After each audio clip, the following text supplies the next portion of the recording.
শুভেন্দু অধিকারী যতই জিতুক ভবানীপুর আর নন্দীগ্রাম মোদি শাহ করবে না তাকে পশ্চিমবঙ্গের রাম।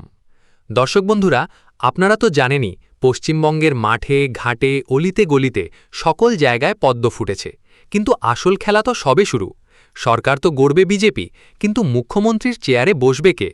আজ আমরা সরাসরি মোদি শাহের মনের ভিতর থেকে তথ্য তুলে এনেছি আপনাদের সামনে তুলে ধরার জন্য। চলুন জেনে নিই কে হবে বাংলার মুখ্যমন্ত্রী। আপনাদের সামনে প্রথমেই তুলে ধরি নেতাদের নারী নক্ষত্র, কার কি প্লাস পয়েন্ট আর কার কি মাইনাস পয়েন্ট, সবকিছুর চুলচেরা বিশ্লেষণ হবে আজকের এই ভিডিওতে। আর ভিডিওর শেষে এমন একটা সম্ভাবনার কথা বলবো যা শুনলে আপনারাও চমকে যাবেন, তাই ভিডিওটা শেষ পর্যন্ত দেখুন। সবার প্রথমে যে নামটা নিয়ে রাজ্য রাজনীতি তোলপাড়, তিনি হলেন শুভেন্দু অধিকারী। তিনি শুধু একটা নাম নন, পুরো ব্র্যান্ড। শুভেন্দুবাবু হলেন মাস লিডার।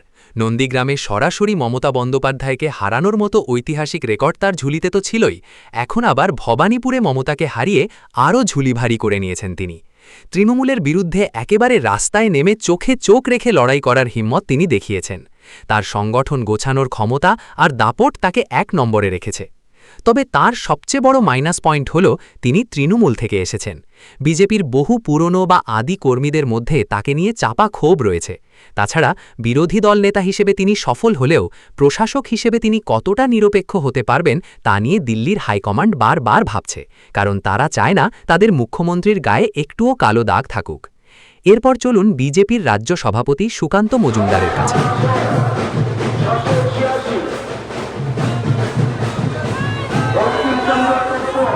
সুকান্তবাবুর সবচেয়ে বড় অস্ত্র হল তার ক্লিন ইমেজ এবং উচ্চশিক্ষা। আরএসএসের সাথে তার সরাসরি যোগাযোগ এবং দিল্লির নেতাদের, বিশেষ করে অমিত শাহের কাছে তার গ্রাহক যোগ্যতা সাংঘাতিক।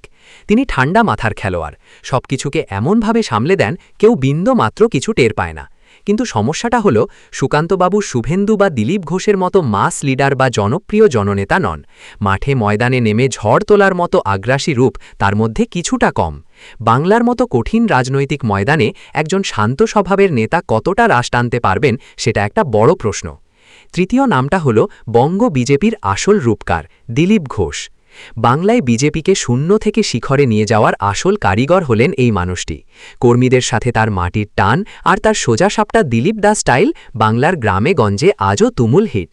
তিনি আদ্যপ্রান্ত একজন আদি বিজেপি নেতা। তার সবচেয়ে বড় কাল হল তার বেলাগাম কথাবার্তা। বিভিন্ন সময় বিতর্কিত মন্তব্য করে তিনি দলকে অস্বস্তিতে ফেলেছেন। আবার শুভেন্দু অধিকারীর সাথেও তার খুব একটা পটে না।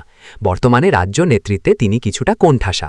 প্রশাসনিক পদে বসার মতো ধৈর্য তার আছে কিনা তা নিয়ে সন্দেহ রয়েছে। কিন্তু দর্শক বন্ধুরা, মুখ্যমন্ত্রী কে হচ্ছে জানতে পারবেন 2-4 দিনের মধ্যেই। বিজেপিরই হবে, বাঙালি হবে। হ্যাঁ, বাঙালি হবে। কিরকম পরিবর্তন হবে আগামী বাংলা?